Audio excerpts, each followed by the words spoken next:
Justin, I wanted to go over Oracle. Oracle has earnings tonight. I didn't mention that earlier on. It's if nothing else, it is a major software name.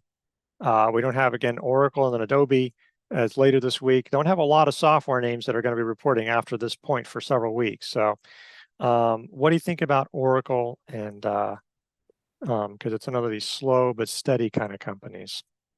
Yeah, and I mean it definitely, Oracle was not on my radar for a very long time, a decade or so, but it certainly had a nice move last year that was interesting. If you go to the weekly chart, there was kind of this breakout of a cup with handle in like the spring, and but it really hasn't done too much. And I'm definitely not stepping in front of earnings.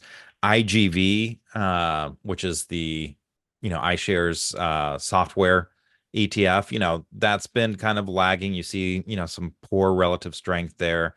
So I'm not as excited about Oracle, right now.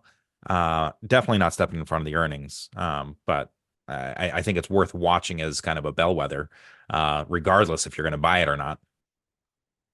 And I will say it's like the growth is pretty low. A lot of it's traditional database. I know that one thing is people are looking at cloud related growth that's much faster. It's one of those things that's took forever for this company to show any kind of revenue growth. It just seemed like couldn't quite get big enough, the cloud.